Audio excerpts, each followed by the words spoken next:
Good morning বন্ধুরা, তোমরা সবাই কেমন আছো? আশা করছি খুব ভালো আছো।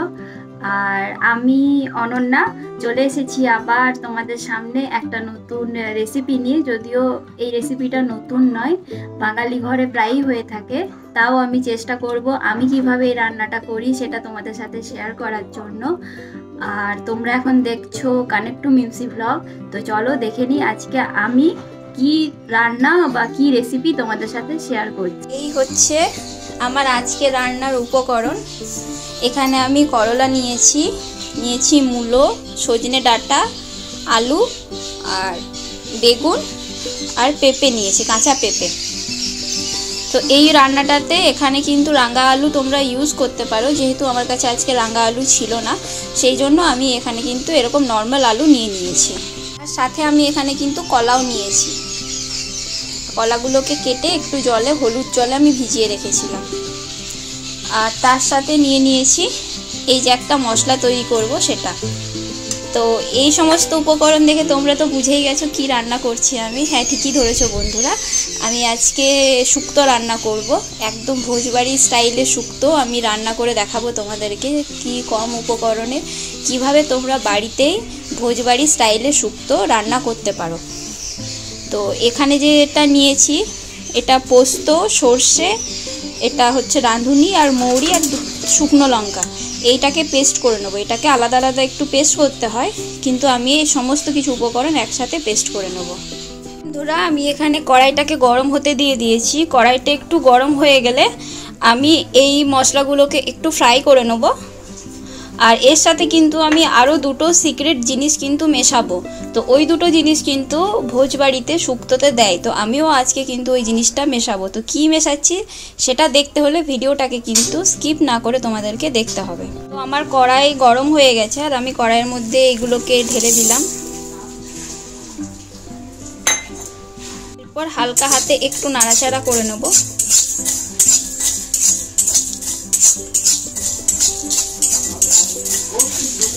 একটু কালো জিরে অ্যাড করলাম, আর অ্যাড করব এই সামান্য পরিমাণ মেথি। তো এটাও অ্যাড করে দিলাম।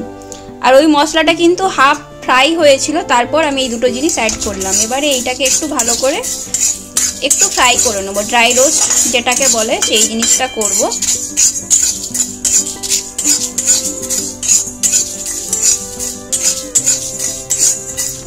মশলাটাকে আমি কড়াই থেকে তুলে এই মিক্সি বোলের মধ্যে দিয়েছি। একটু ঠান্ডা হলে এটাকে আমি করে নেবো, গুঁড়ো করে নেবো আর কি। জল ছাড়া এটাকে গুঁড়ো করতে হবে।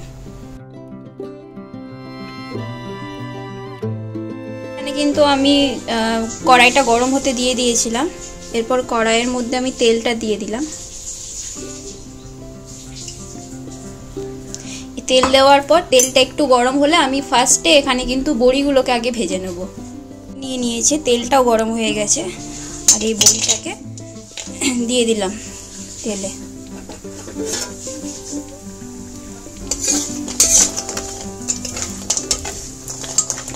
আগের দিন মানে গত সপ্তাহে বৌদিরা এসেছিল আমাদের বাড়িতে, তো সেই দিনও আমি শুক্তো বানিয়েছিলাম জানো বন্ধুরা।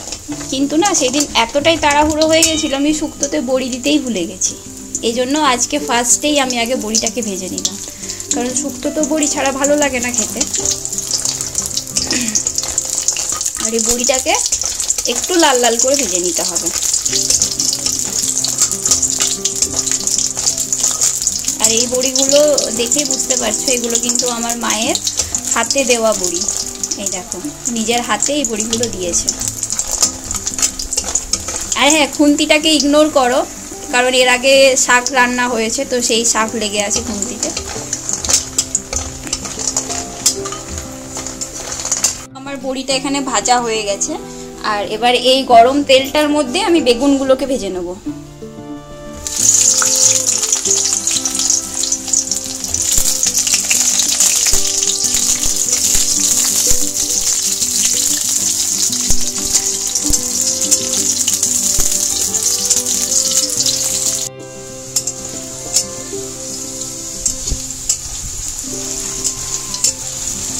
আজকে বাইরে খুব হাওয়া দিচ্ছে, দেখতে আছে বাইরে কিন্তু খুব হাওয়া দিচ্ছে আজকে।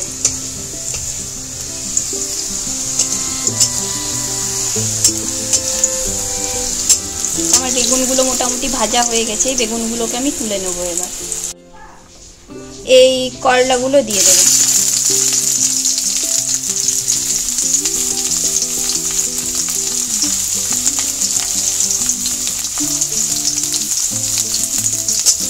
আর আমি কিন্তু এইগুলো ভাজছি, এগুলো কিন্তু বিনা হলুদ বিনা নুনেই ভাজছি, এরকম নর্মাল খালি ভেজে রাখছি।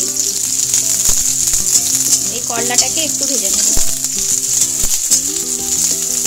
তো দেখো এই গরম তেলের মধ্যে আমি মৌরি আর রাঁধুনি ফোড়ন দিয়ে দিলাম। এখানে এটা ফোড়ন দিলাম, আর এরপর আমি একটু 5 ফোড়নও দেবো এটাকে। তো আমি এই 5 ফোড়নই দিলাম একটু।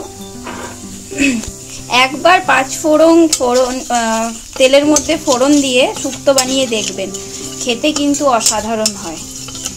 তো এইটা থেকে গন্ধটা একটু ছাড়লে হালকা হাতে কিছুক্ষণ এটা নাড়াচাড়া করব। গ্যাসের ফ্লেম হাই করলাম, আর এটা থেকে একটু গন্ধ ছাড়লে বাকি যে সবজিগুলো আমার এখানে কাটা আছে, এই সমস্ত সবজি আমি তেলের মধ্যে দিয়ে দেবো। তো আমি তেলের মধ্যে এক এক করে সজনে ডাঁটা দিলাম, মূলো দিলাম, আলুটা দিলাম, পেঁপে দিলাম। তো শুক্তো রান্না করতে করতে শুক্তোর ইতিহাস সম্পর্কে একটু জেনে নিই। মঙ্গল কাব্য ও বৈষ্ণব সাহিত্যে এই রান্নাটির বহুবার উল্লেখ পাওয়া গেছে, কিন্তু বর্তমানে আমরা যেটাকে শুক্তো বলি, যে উপকরণগুলো দিই যেমন করলা, নিম, শিম, বেগুন, এই সমস্ত সবজির তিক্ত ব্যঞ্জন যেগুলো আমরা ইউজ করি, প্রাচীনকালে কিন্তু এইগুলো শুক্তোতে দেওয়া হতো না।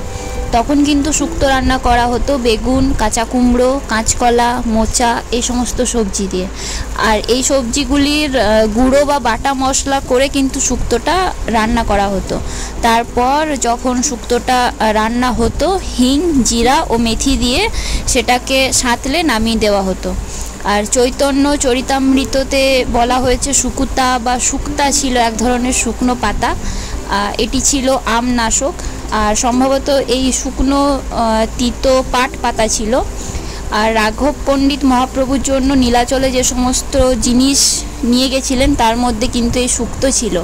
আর তাছাড়াও বেহুলা লক্ষিন্দরের যখন বিয়ে হয়েছিল, তখন তাদের বিয়েতে যে নিরামিষ আইটেমগুলো করা হয়েছিল তার মধ্যে কিন্তু শুক্তো রান্নাটাও হয়েছিল। তো দেখো আমার কিন্তু এই সবজিগুলো প্রায় ভাজা হয়ে গেছে। এরপর কিন্তু আমি মশলা কিছু অ্যাড করবো এর মধ্যে। ফার্স্টেই আমি যেটা দেব, নুন দেব একটু। আমি নুন কিন্তু এখানে পরিমাণ মতো দিচ্ছি, তোমরা যেরকম যেরকম সবজি নেবে সেরকম কিন্তু আন্দাজ করে নুনটা দিও।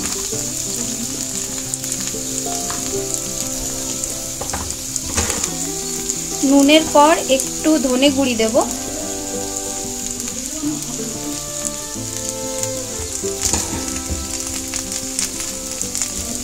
আর একটু জিরে গুঁড়ি দেবো। এরপরে এইগুলো কিন্তু ভালো করে মিক্স করে নেব। কাশ্মীরি মির্চি দিয়ে দেবো। আর হ্যাঁ, আমি কিন্তু এই শুক্তোতে কোনো রকম হলুদ ইউজ করব না। আর তোমরা চাইলে হলুদ ইউজ করতে পারো, কিন্তু আমার ভালো লাগে না শুক্তোতে হলুদ ইউজ করতে, তাই আমি কিন্তু করব না। আর বেসিক্যালি অথেন্টিক যে শুক্তো রেসিপি হয় সেটাতে কিন্তু হলুদ ইউজ হয় না, সেটাতে হলুদের জায়গায় কাঁচা দুধ ইউজ করা হয়, আর সর্ষে পোস্তর পেস্ট, রাঁধুনি মশলা এসবই ইউজ করা হয়। তো আমিও কিন্তু এটাতে তাই করব, যেহেতু আমি বলেই দিয়েছি ফার্স্টে যে আমি আজকে ভোজবাড়ি স্টাইলের শুক্তো বানাবো। তো তাই আমি একদমই চেষ্টা করব যে কোনো অনুষ্ঠান বাড়িতে কিভাবে শুক্তো বানায় সেইভাবে বানানো। তো দেখতেই পাচ্ছ এই যে মশলাগুলো আমি দিলাম সেগুলো কিন্তু ভালো মতো মিক্স হয়ে গেছে। এরপর আমি এর মধ্যে এই করলাগুলো দিয়ে দেবো। করলা যেগুলো ভেজে রেখেছিলাম সেই করলা ভাজাগুলো দিয়ে দিলাম, আর বেগুনগুলোও দিয়ে দেবো, বেগুন যেগুলো ভেজে রেখেছিলাম। তো আমি সেই বেগুন ভাজাগুলো দিয়ে দিলাম। এরপর এটাকে একটু ভালো করে মিক্স করে নেব।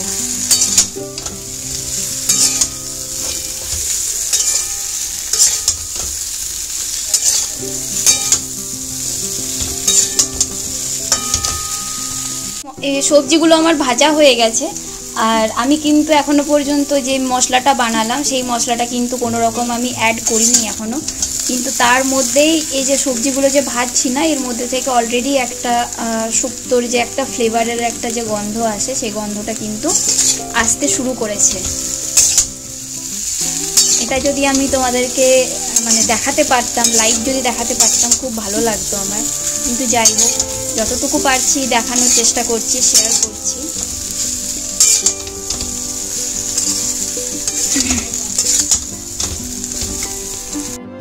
আমি কিন্তু এই যে নাড়াচাড়া করছি এটা কিন্তু আমি একদমই লো ফ্লেমে নাড়াচাড়া করছি।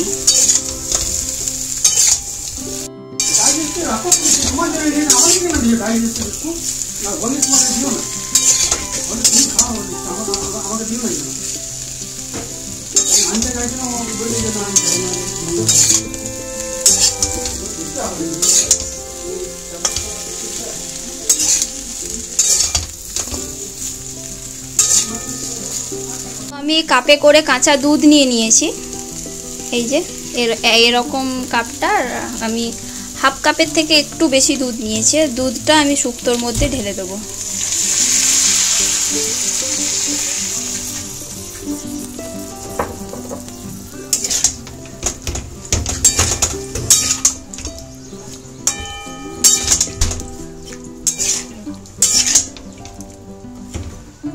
আর দুধটা ঢালার পর আমি শুক্তোটাকে একটুখানি ফুটতে দেবো।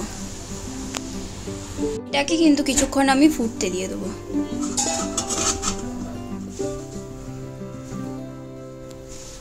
গ্যাসটাকে একটু বাড়িয়ে দেবো, এই গ্যাস বাড়িয়ে এটা কিছুক্ষণ ফুটতে দেবো। তো মোটামুটি 7 থেকে 8 মিনিট মতো ফুটে যাওয়ার পর আমি ঢাকনাটা খুলে দেখব যে জলটা অনেকটাই মরে গেছে আর আলুটা সেদ্ধ হয়েছে, আর একটু সেদ্ধ হবে। তো এটার মধ্যে আমি যে মশলাটা করে রেখেছিলাম ওই মশলাটা এবার দিয়ে দেবো।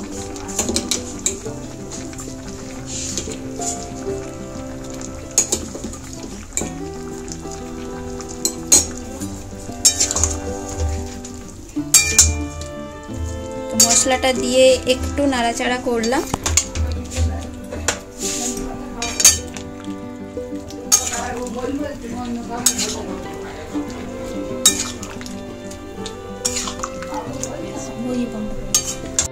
একটু চিনি দিয়ে দেবো এর মধ্যে। আর এই যে এই জলটা রেখেছিলাম, যেহেতু আলুটা আরেকটু সেদ্ধ হবে এই জন্য আমি এই জলটাও অ্যাড করে দিলাম।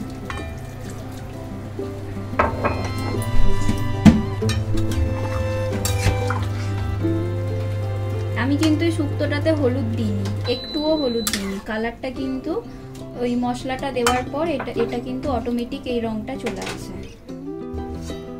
আর এরপর এই জলটার মধ্যে যে বড়িটাকে ভেজে রেখেছিলাম এই বড়িটাকে দিয়ে দেবো।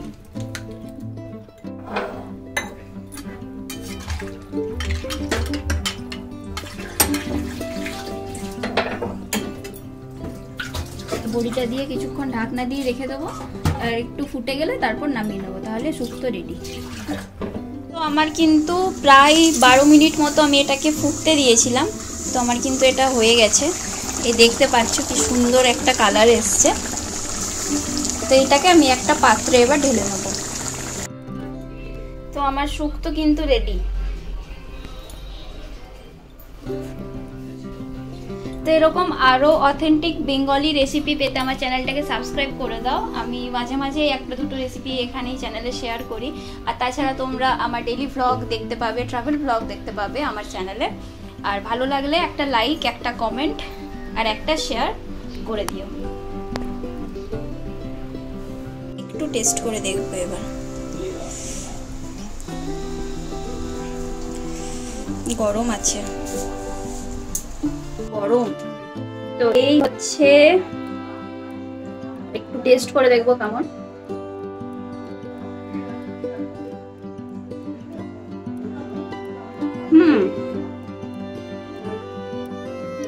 ভালো তো আমার লাগছে। এবার বাকিদের ওপিনিয়ন নেবার পালা, কেমন হয়েছে না হয়েছে। তো তোমাদের কেমন লাগলো রেসিপিটা আমাকে জানাও কমেন্ট সেকশনে। আর এই ভিডিওটাকে আমি এখানেই এন্ড করলাম। ভালো ভালো আরো ভিডিও পাওয়ার জন্য প্লিজ চ্যানেলটাকে সাবস্ক্রাইব করো। আজ তাহলে আসি, আবার দেখা হবে অন্য কোনো দিন অন্য আরেকটা ব্লগ নিয়ে।